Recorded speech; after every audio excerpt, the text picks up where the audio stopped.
You're listening to The Globalist, first broadcast on the 3rd of May 2024 on Monocle Radio. The Globalist, in association with UBS.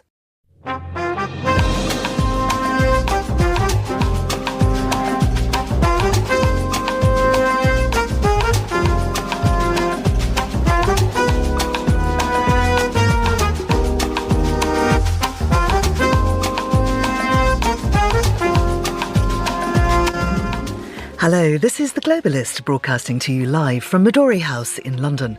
I'm Georgina Godwin. On the show ahead...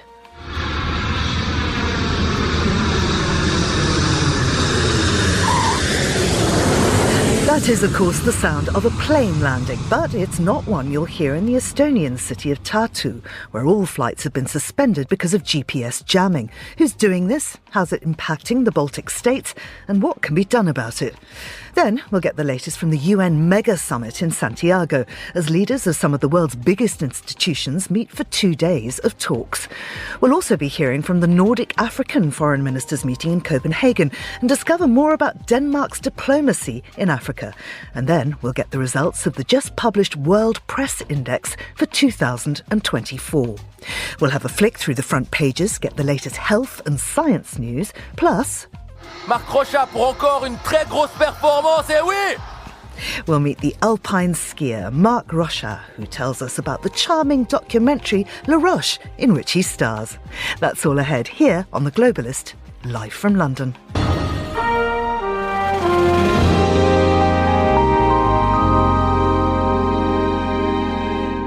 First, a look at what else is happening in the news. Turkey has stopped all exports and imports to and from Israel, citing the worsening humanitarian tragedy in the Palestinian territories.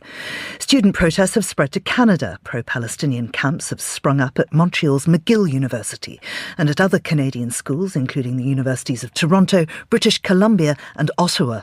And Britain's opposition Labour Party won a parliamentary seat in Northern England, beating the governing Conservatives in one of a series of votes that will help gauge public opinion ahead of a full national election due later this year. Do stay tuned to Monocle Radio throughout the day for more on those stories. Now, the foreign ministers of Estonia, Latvia and Lithuania say that GPS jamming across the whole Baltic Sea region has increased in recent weeks.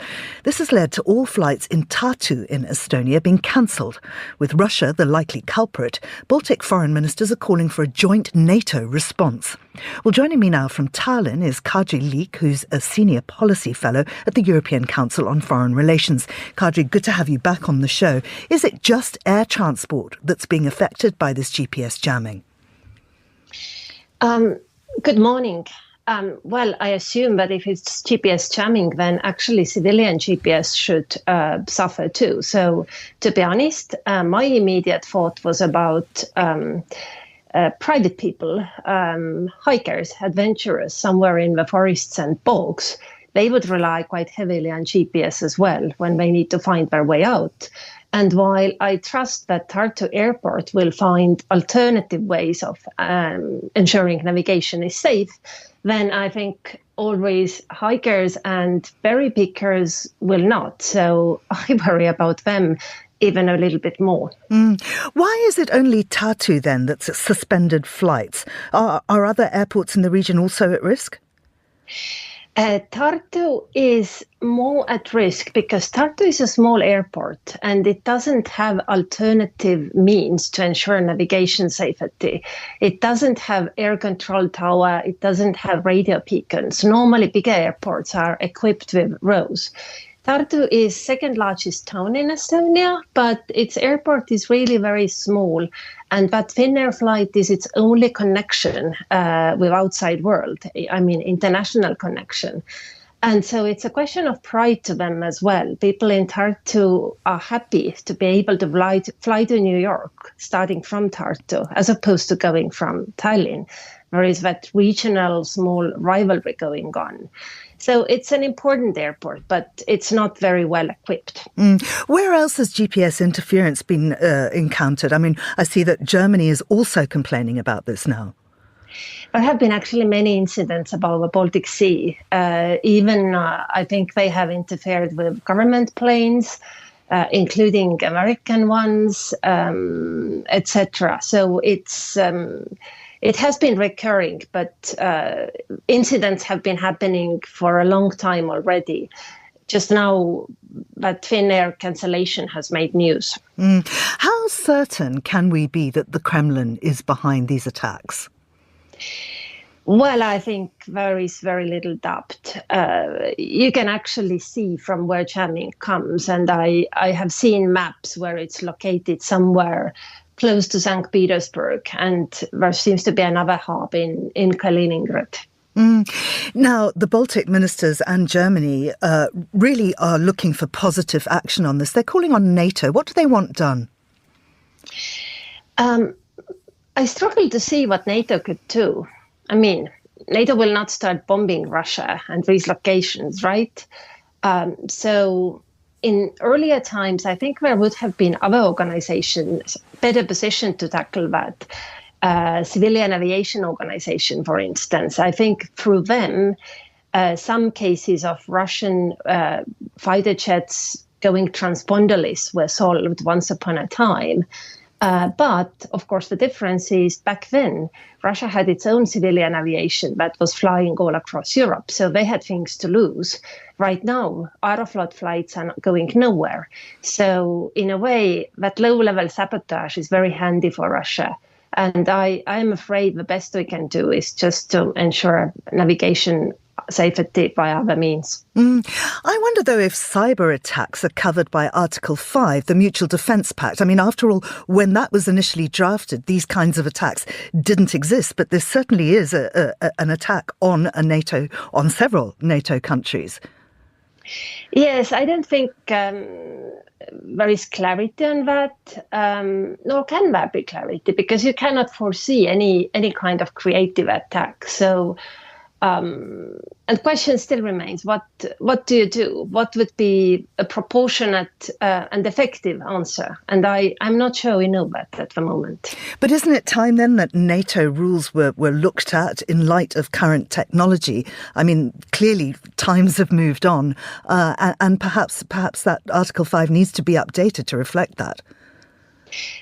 Well, yes, and these discussions have been going on for a long time already, starting, I think, from at least 2007, when Estonia suffered its first cyber attack and became a champion of the topic among NATO. But again, you could declare it an Article 5 issue, but what then? What do you do, or what follows? Do you then expect just this being an Article 5 issue to deter Russia from misbehaving? I don't think we can deter Russia from doing that. I mean, that for Russian, I think GPS jamming is a fair game, given how West is giving military equipment to Ukraine, how West has expelled Aeroflot from its airspace. I don't think there is anything to hold Russians back at the moment. But the West is doing this, of course, because of Russia's illegal invasion of Ukraine. Of course, yes. But Russia defines itself as being at war with the West, and so they don't feel any moral constraints here. Just back to the city of Tartu now. Of course, it's the year-long European Capital of Culture there. It's ongoing right now. It's the most important cultural event to take place in Estonia for several years. How much is it being impacted by the jamming, and how might that affect the economy of the country as a whole? It's a nuisance, but surmountable. I mean, I assume that any foreign guests who were due to arrive to Tartu, they will probably be rebooked a flight to Tallinn. Finnair has plenty of rows, function, and very, very handy buses from Tallinn to Tartu. So it just adds a little wrinkle to your journey, but it's not too bad. And likewise, I don't think for economy that flight was so crucial. It was sort of more a symbolic thing. And as I said, there's a regional policy and regional pride thing that people from Tartu could go. on international travel without passing the Tallinn airport. Kadri, thank you very much indeed. That's Kadri Leek there. And this is The Globalist. UBS is a global financial services firm with over 150 years of heritage.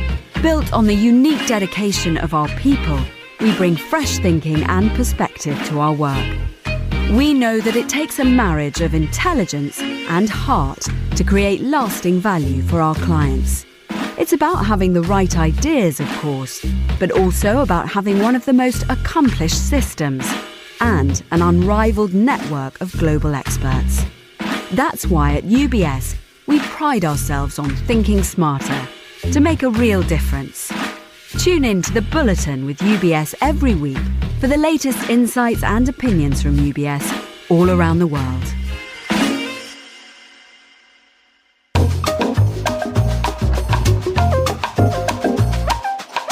It's 2:11 in Santiago, 7:11 here in London. Yesterday, the Secretary-General of the United Nations, Antonio Guterres, arrived in Santiago, Chile, to chair the biannual session of the UN System Chief Executive Board for Coordination, otherwise known as the CEB. This so-called mega summit brings together the heads of the UN system organisations, as well as many other leaders from the heads of major institutions. Well, I'm joined now by the ever dapper Oscar Guardiola Rivera, who's a professor in international law and international affairs at Birkbeck College, looking swell as usual. Oscar, lovely to have you with us. Well, it's the morning. One has to bring colour. You've certainly done that. Can you tell us more about this meeting? What's the focus?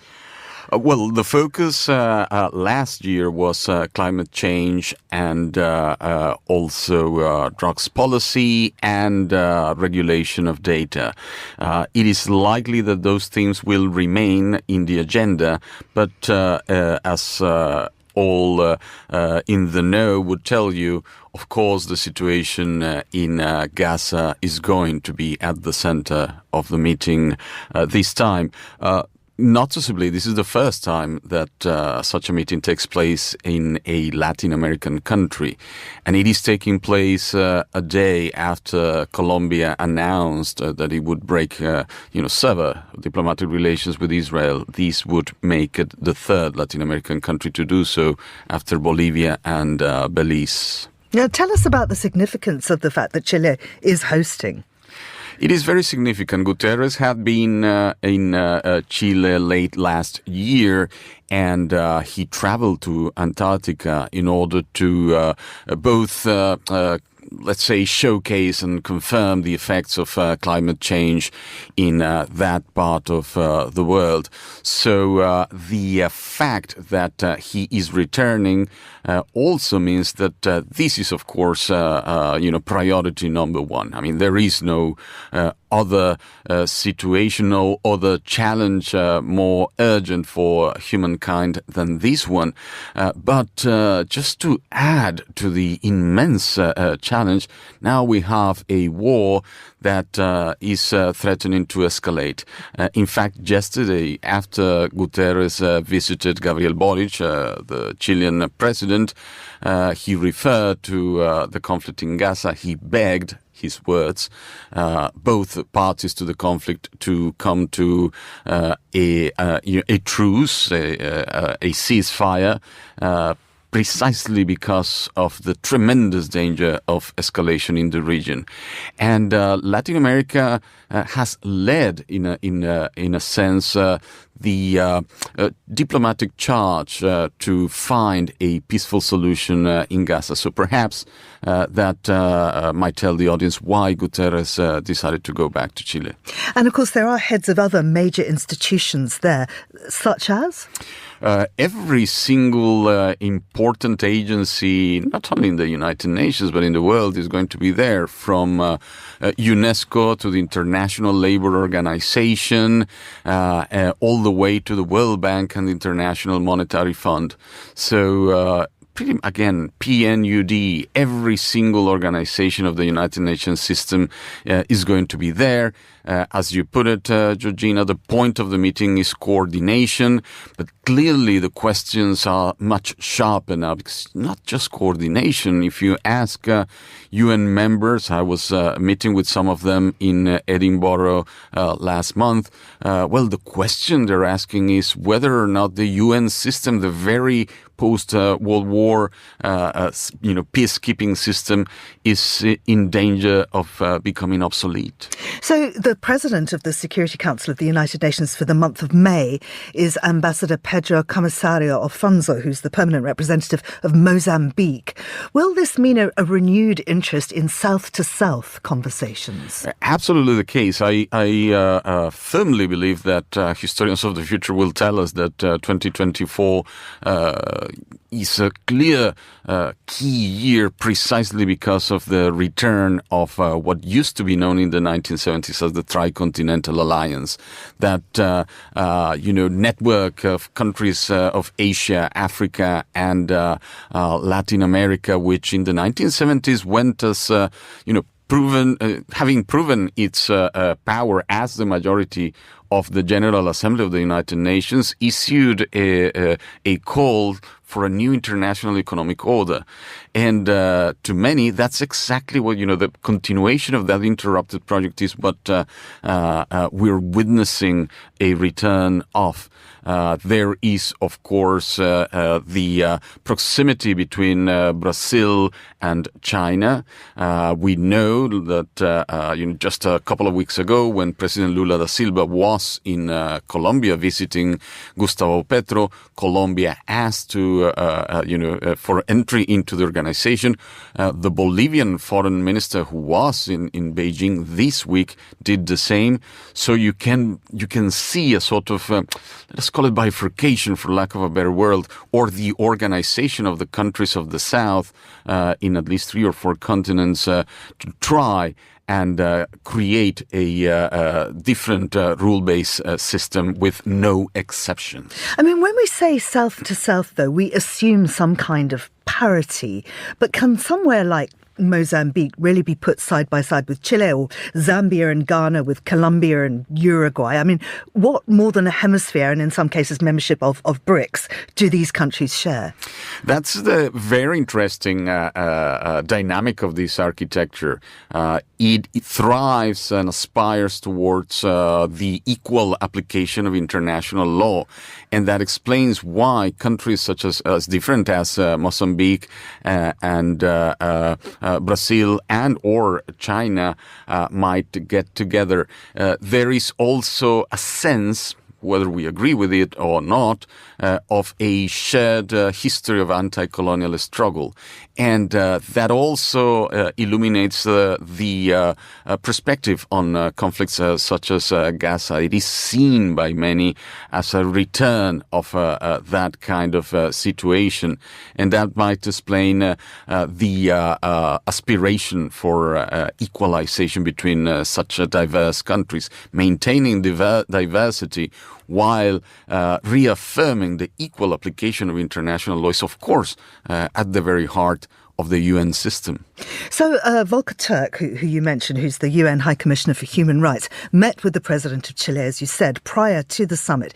He pointed out that much remains to be done in the area of transitional justice. He also spoke about issues linked to the 2019 social protests. He said that priority areas are the adoption of a law on freedom of assembly in line with international human rights standards, the provision of comprehensive reparations and police reform that strengthens accountability. I wonder where Chile currently stands with regard to all of this. Are they making progress? It is making progress. I mean, the very fact that someone like Gabriel Boric is the president of Chile is proof of that progress. I mean, we're talking about a country that from 1973 onwards was, of course, always high up in the list of human rights violations, and where the very possibility of someone coming from the left gaining power was seen as an impossibility. In fact, in this respect, Chile shares its renewed fortunes with other countries of the region, such as Colombia. So the contradictions that you mentioned are still very present in these countries. Freedom of expression, freedom of assembly is a huge topic. Both Boric and Petro came into power in the wake of a social explosion. And now, after seeing young peoples in countries like Chile and Colombia taken to the streets, we're witnessing the same happening in the United States, in Canada, countries that we would otherwise qualify as defenders of freedom of expression. Well, we're witnessing their democratic governments repressing their own youth ability to protest by calling it chaos, by calling it what it is not, precisely when it is that voice is most needed. The voice of the youth, together with the voice of peoples of color, of indigenous peoples, are crucial, absolutely at the heart of us solving both climate change and the current wars. Their voice must be heard. And of course, we'll be looking at the Media Freedom Index, just released at 5 a.m. this morning, a little bit later on in the programme, looking at freedom of the media and of expression. Just finally, before we go, do you expect there to be concrete action points emerging from this mega summit? Well, the mega summit always is a kind of internal meeting. It is a meeting of the various structures of the United Nations. And the result of these meetings is always invariably a very concrete plan of action. Last year, for instance, there were concrete decisions about the very work environment within the United Nations, as well as concrete proposals for the regulation of global data. I am pretty certain we're going to see that kind of decision. But this year, my bet is that because of the crucial public importance of what is happening in Gaza and climate change, we will see calls in that respect. In fact, as I pointed out yesterday, the Secretary General of the United Nations reaffirmed its call for a ceasefire. And the countries of the Americas are already taking the lead in terms of precisely putting diplomatic pressure on at least one of the parties to do so. Oscar Gardiela Rivera, thank you very much indeed. And with a swish of his fabulous coat and a tip of his orange hat, he's gone. This is The Globalist. UBS has over 900 investment analysts from over 100 different countries. Over 900 of the sharpest minds and freshest thinkers in the world of finance today. To find out how we could help you, contact us at ubs.com.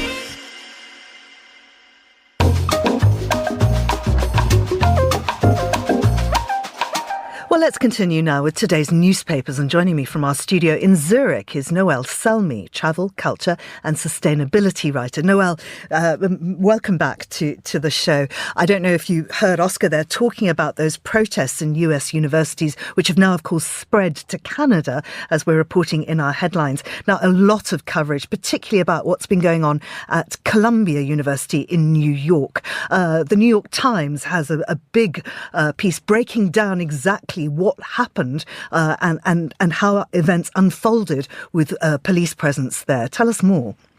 Yes, that's right. It's really quite a fascinating story. They detail how, following weeks of protest and the encampments, things took a radical new tone on Tuesday when a group of students decided to occupy Hamilton Hall, a pretty main academic building at Columbia.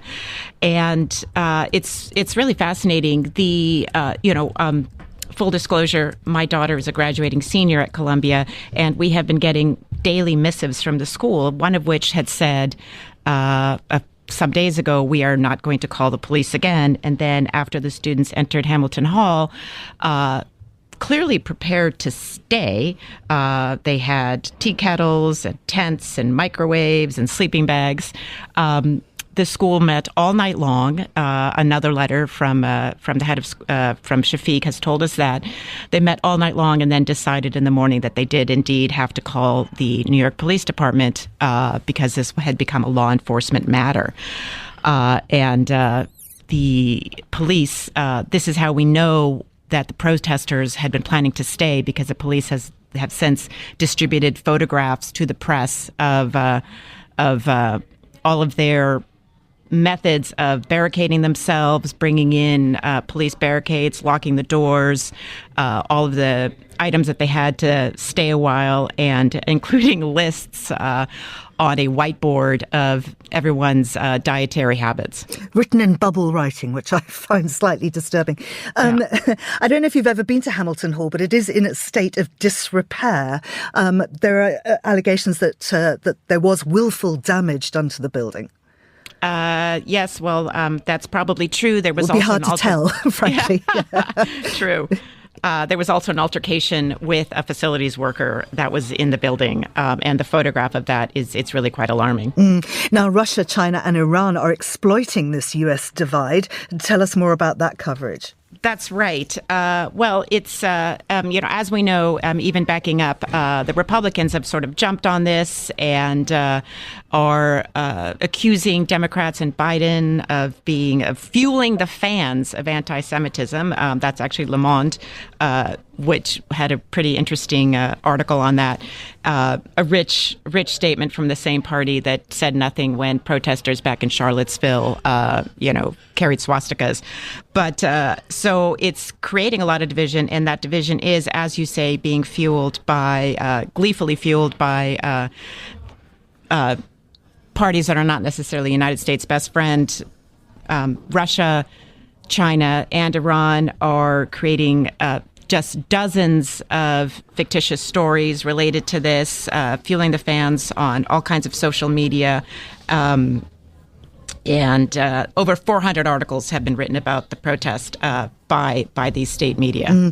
Now, as many other papers are reporting, Joe Biden has broken his silence. He's directly addressed the U.S. people, condemning the actions of many protesters. Yeah, he does. And it was really none too soon, considering how much flack he was getting for it from the Republican Party and how much of a wedge issue the Republicans were trying to make this become. So he basically said, people have the right to protest, but they don't have the right to sow chaos. And he concluded his remarks by saying any sort of racism, be it, or any sort of hate speech, be it anti-Semitism or Islamophobia, has no place in America.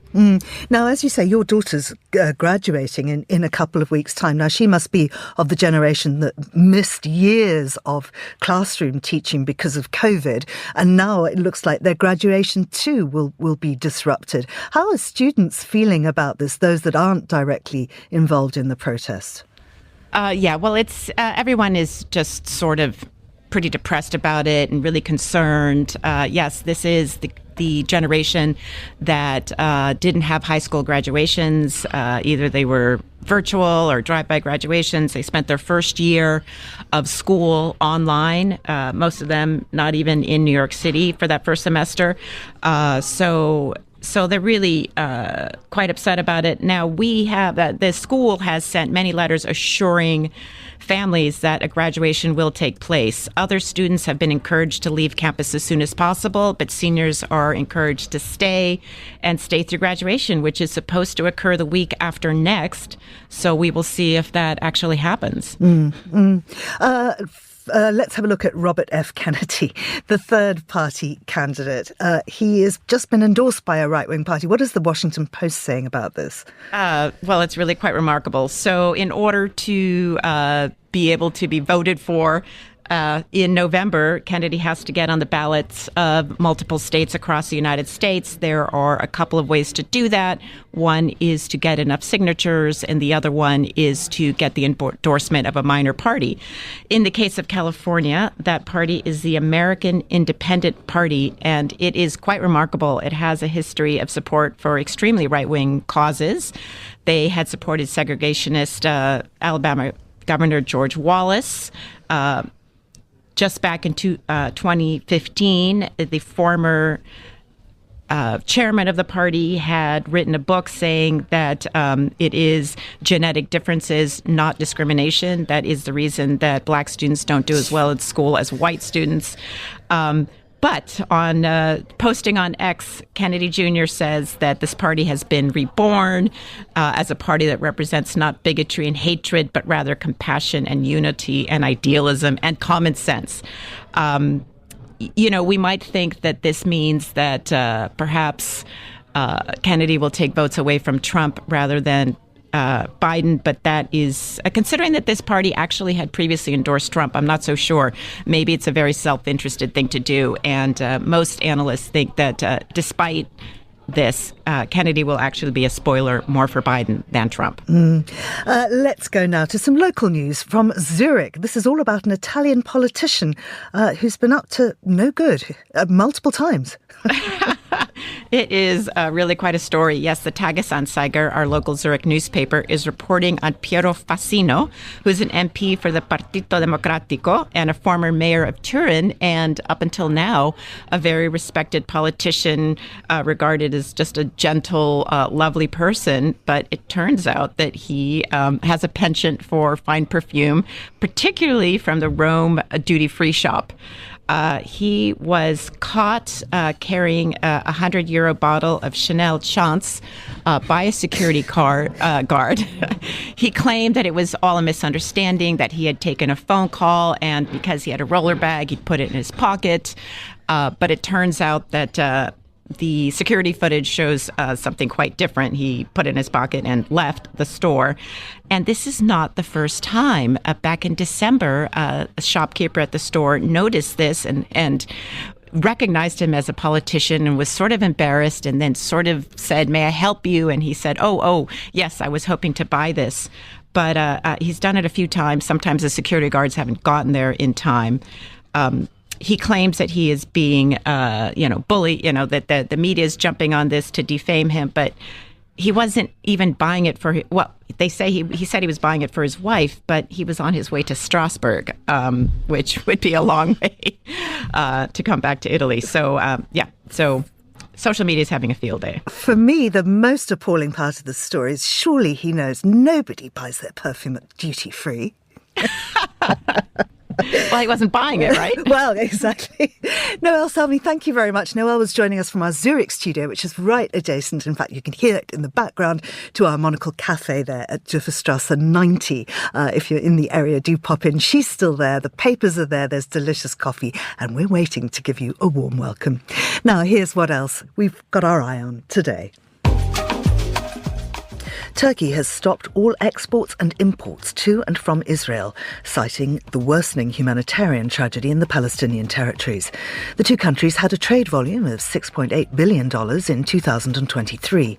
Israel's foreign minister reacted by saying this is how a dictator behaves, disregarding the interests of the Turkish people and businessmen and ignoring international trade agreements.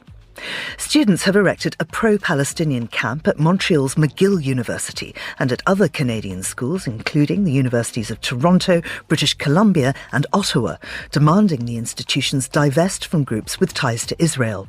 The Canadian protests come as police have been arresting hundreds on US campuses, and the death toll in Gaza has been mounting.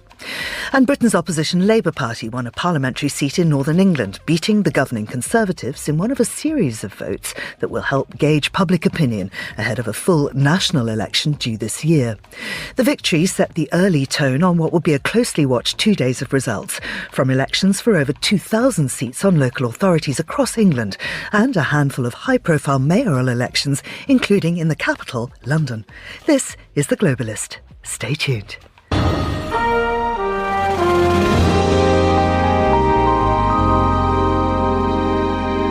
It's a busy week for diplomats. Those that aren't in Santiago may well be in Copenhagen. More than 15 African foreign ministers and all Nordic foreign ministers are participating in the Nordic African Foreign Ministers meeting, or NAUM, in Denmark. Now, NAUM aims to enhance dialogue between African and Nordic countries on current foreign policy and global issues. So I'm joined now from Copenhagen by Lars Enberg Peterson, who's the head of the research unit at the Danish Institute for International Studies. Lars, welcome to Monocle Radio. Why is it important for Denmark to engage with African leaders?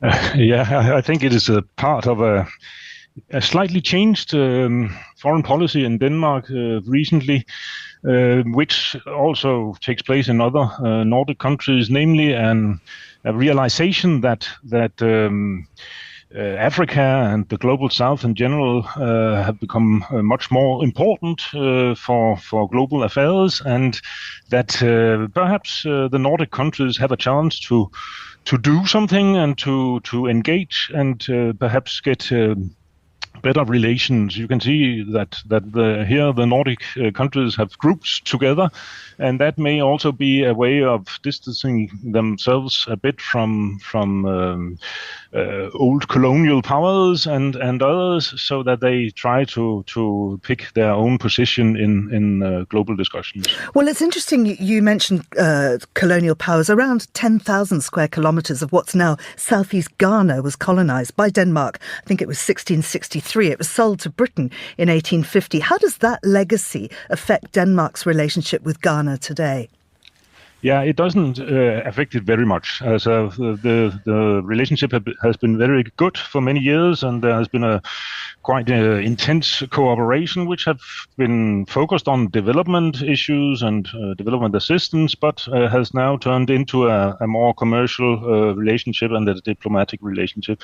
So I wouldn't say that has been a problem for.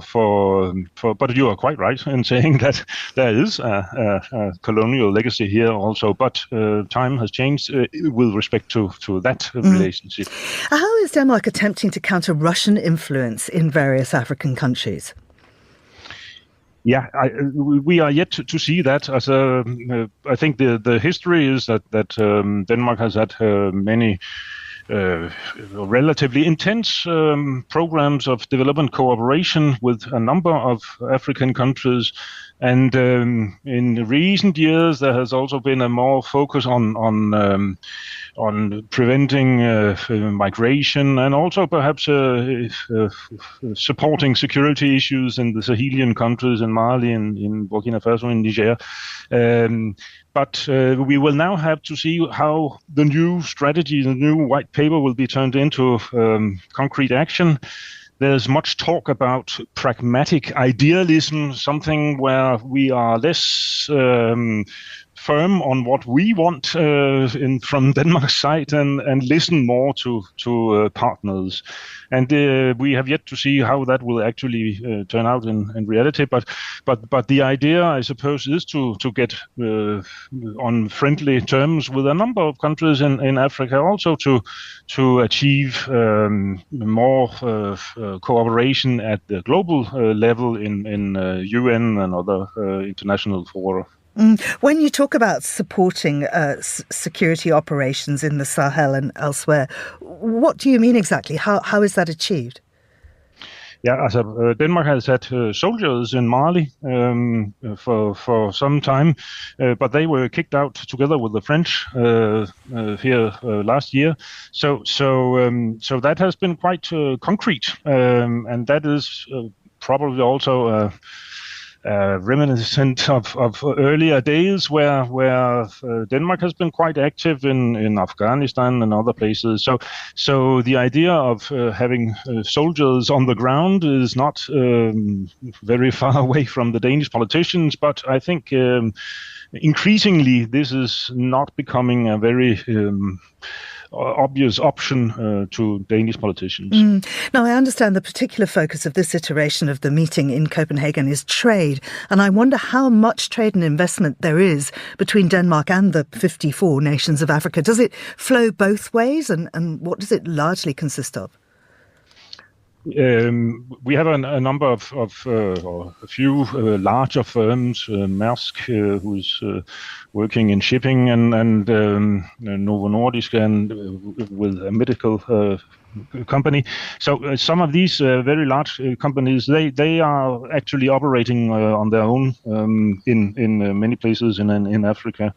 Yes, the point is, can we get some mutuality into this? I think that's what the African leaders really want. They want more trade. They want more production in their countries. So the question is whether we can, or the Danish government can convince Danish companies to invest more in African countries. And I wonder whether that is possible, because a widespread feeling is that the risks are very high, even though evidence indicates that private investments are not that risky in many African countries. So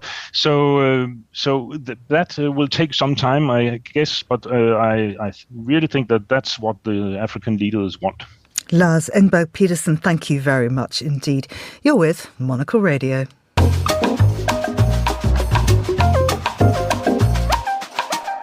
Press freedom around the world is being threatened by the very people who should be its guarantors, political authorities.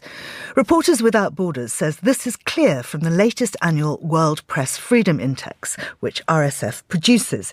The 2024 index was released a little over 2 hours ago, and Fiona OBrien, who's the UK Bureau Director of RSF, joins me now to analyse the results. Fiona, welcome. The report says governments are failing to protect journalism. Is this influenced by the fact that it is a super election year and press freedom and what gets out there is more important than ever?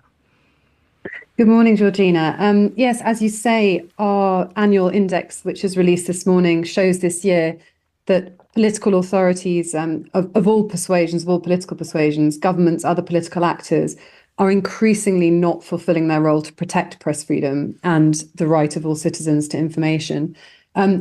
We look, when we compile the index, at a range of indicators, all of which influence press freedom. So we look at the political context, the social context, the legal context, the economic context, and of course also the safety of journalists. And this year, the indicator that has fallen the furthest globally by 7.6 points is indeed the political. And that tallies with what we've seen at RSF, a worrying decline worldwide in support and respect for the autonomy of media, an increase in pressure from the state or other political actors. And as you say, that becomes all the more worrying in a year when countries with around half the world's population will go or have already recently been to the polls. I wonder if you could give us the main takeaways from the different regions, if we could begin with the Middle East and North Africa. The Middle East and North Africa is the worst performing of the regions around the world. It's a very difficult zone in which to practice journalism. This year, of course, most notable has been the conflict in Gaza, which has been disastrous for journalism and really shows, thinking about the political indicator again, really shows that even on an international level, there's been a clear lack of political and diplomatic will on the part of the international community to enforce principles of protection of journalists. So in Gaza alone, since October, the Israeli Defense Forces have killed more than 100 journalists. And there have been numerous other violations through the region, and so far with complete impunity. If you look beyond Gaza to the rest of the Middle East and North Africa, the situation is what we would consider very serious. So that's our lowest classification in nearly half of the countries. So a really difficult area for journalists to operate and very little journalistic freedom. And in sub-Saharan Africa? Sub-Saharan Africa was, again, thinking about the election theme, was affected by political violence during a number of elections in 2023. More than 8% of African countries are now coloured red on our map. Again, that's the categorisation that is the worst for us, that we would consider a very serious situation. And that's twice as many as in 2023. We've seen crackdowns on reporters in Nigeria, in Togo, Madagascar, and a decline in security across several Sahel countries as well. So places like Niger, Burkina Faso and Mali. And in the Asia Pacific? Asia Pacific no longer occupies the 3 bottom places as it did last year. But again, the region is a very difficult one for journalists, the second worst performing region in the world. 5 countries in Asia Pacific are among the world's 10 most dangerous countries for media. That's Myanmar, China, North Korea, Vietnam, and Afghanistan. And none of the region's countries is in the index's top 15. So another area of great concern. And finally, Europe. Europe, once again, performs best out of our regions. Indeed, if you look at the index, we look at 180 countries and territories overall, and Europe occupies all of the top 19 places, top 20 places, with the exception just of Canada and New Zealand. So Europe generally performing quite well. I would say that the very top categorization, so those are countries where we would consider press freedom to be guaranteed. There are only 8 countries, all European, but that represents less than 1% of the world's population. The majority of European countries then fall into the next zone, which is places like the UK, for example, where we would consider the situation satisfactory. That means that, generally speaking, it's fairly free for journalists to work, but there are nonetheless a number of areas of concern and a lot of things that governments and other political actors could be and should be doing to really fulfill their duty to uphold press freedom and to protect it. And Fiona, finally, how can people, listeners, actually get hold of this report? The report's available. The easiest way to do it is just to go to our website, rsf.org, and it's on that front page. There's a huge amount for anyone listening who's interested in a particular region. There's a lot of sort of analysis available, looking at different individual countries. Every single country has its own page with a breakdown of the indicators I mentioned. You can also look at regional analyses and so forth. So that would be the best place to find it today. Fiona, thank you very much indeed. That was Fiona OBrien from Reporters Without Borders. And this is The Globalist on Monocle Radio. Join Monocle every weekday and let the briefing guide and inspire you through uncertain times, always keeping you ahead of the curve. Hear razor-sharp insights and opinion from Monocle's bureau and correspondents, as well as a lineup of brilliant minds from around the world. It's devolving to a point where we're at odds with each other instead of letting our political leaders do the dirty work, so to speak. Heavyweight coverage, no white noise, and always delivered with a smile. I think the grey areas lead to a lot of sort of awkward conversations, and there's nothing the English dislike more than awkward conversations. Keep your appointment with The Briefing every weekday at 1300 CET, noon in London and 7 a.m. in New York City, here on Monocle Radio.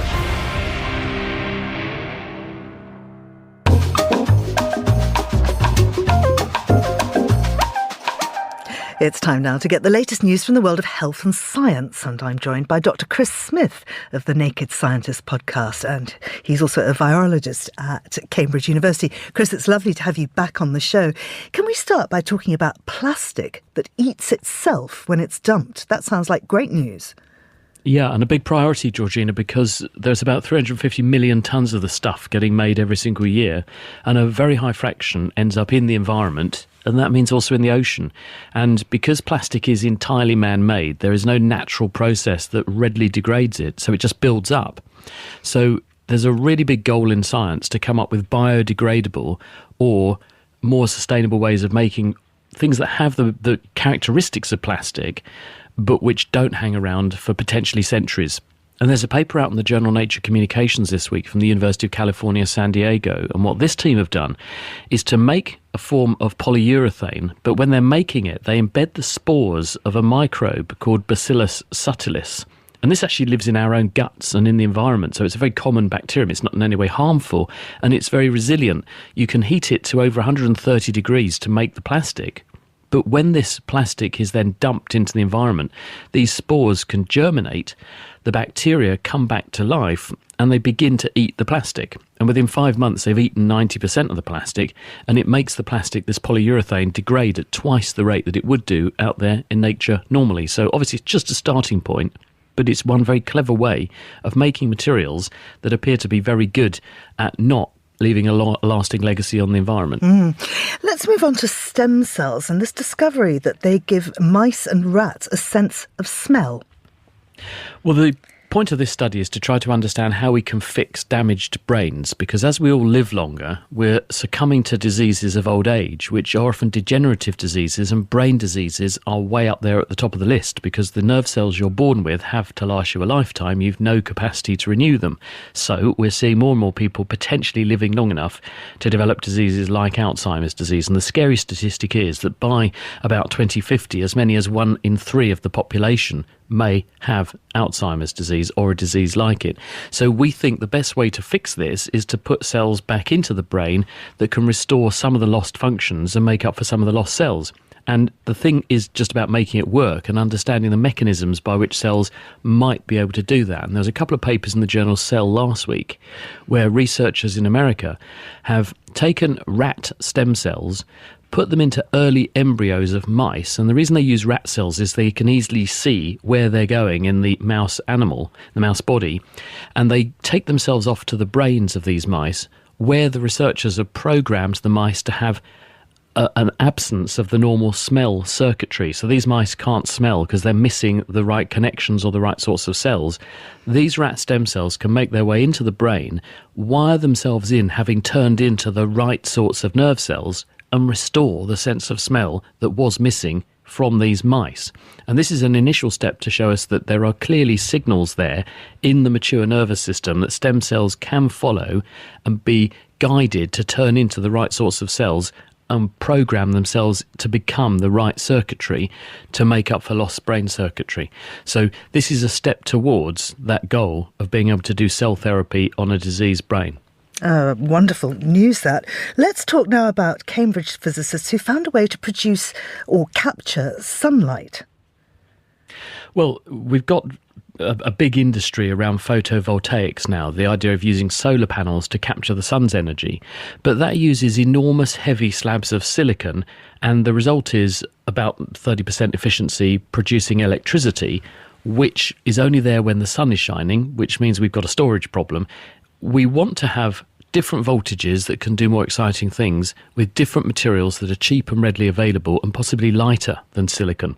That's the goal that Cambridge University scientist Sam Stranks has been pursuing, and published a paper last week showing how they've got a technique where they can grow, they do it in liquid actually, very pure, very regular crystals of a copper oxide, and they can get this to form a photovoltaic or solar cell, but which has an important characteristic, which is that you can use the energy it produces, the electricity, to drive chemical reactions on the surface of the material, which means you have an all-in-one chemical factory. You have the power supply coming from the sun, landing on the material and producing the energy, and it can then drive the energy into various catalysts and things on the surface, so you can make hydrogen in situ, or even trap carbon dioxide from the environment and use that to make carbon-based fuels, which you can tap off and store very easily.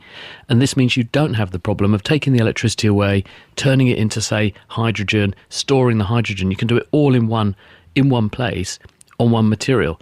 And very exciting, early days, but a very exciting sort of glimpse into what the future of photovoltaic chemistry is going to look like. Chris, thank you so much. That's Dr. Chris Smith. And you're listening to The Globalist on Monocle Radio.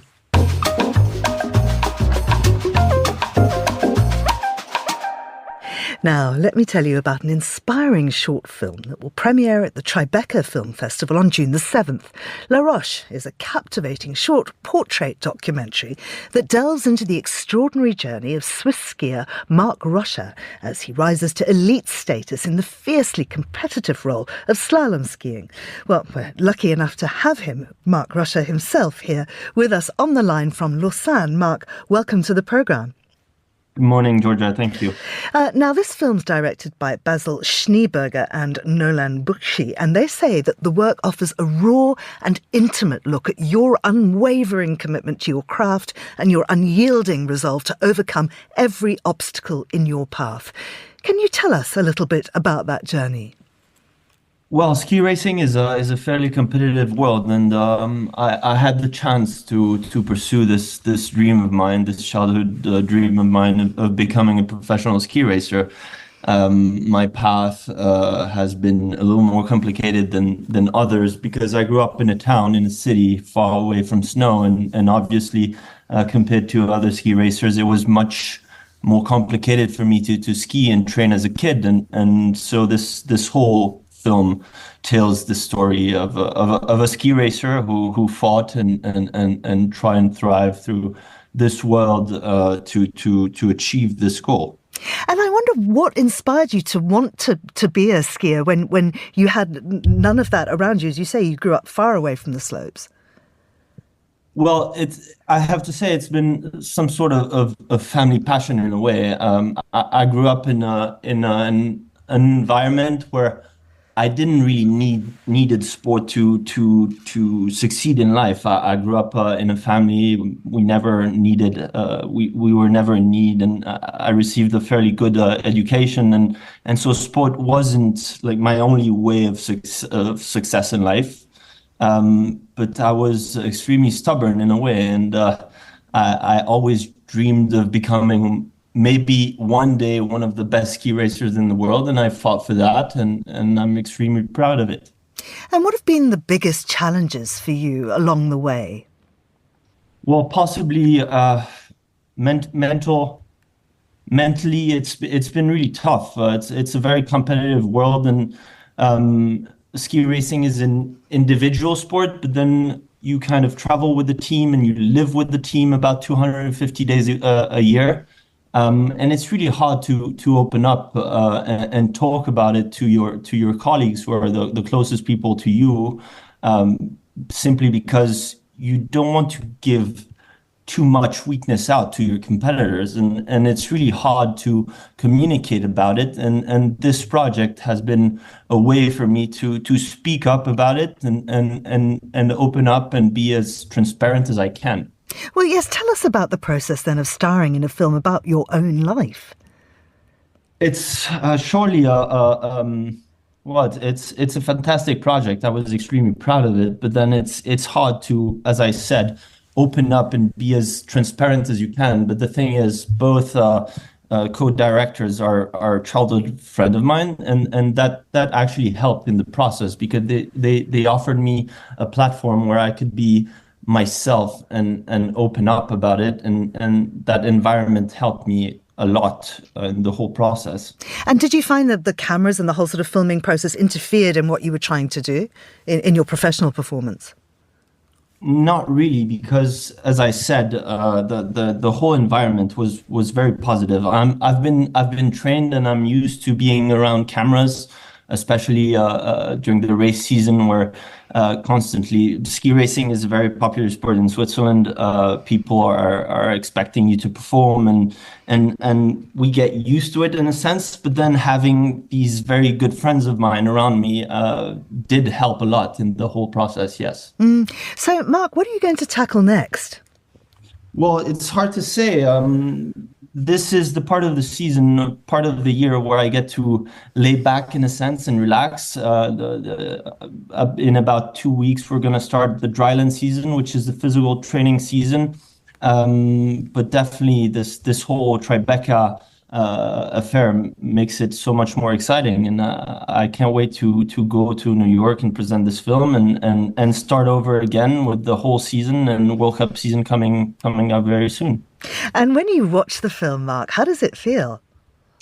Well, it's tough in a sense, because I speak about very, very, very dark moments in my life and in my career, and it's obviously it's hard to see myself speaking about it, because I never got the chance to speak about these subjects. So it definitely brings up a lot of emotions, and but I'm very proud of what Nolan and Basil created, and I really hope this film can touch younger athletes, younger generations, and teach them to speak out about tougher times in their lives. Marc Rochat, thank you very much for joining us here on The Globalist. And the film's premiere is at the Tribeca Film Festival on June the 7th.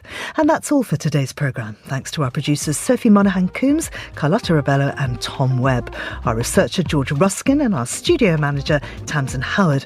After the headlines, there's more music on the way. The Briefing is live at midday in London, and The Globalist returns at the same time on Monday. Monday. And let me just tell you that over the weekend, tomorrow I'll be here for Monocle on Saturday, and we'll be looking at how independent publishing works, as well as looking at the newspapers. On Sunday, my guest is Avi Shleim, who is the very well-respected historian. He calls himself an Arab Jew, gives a very, very clear-eyed view of what's going on in the Middle East.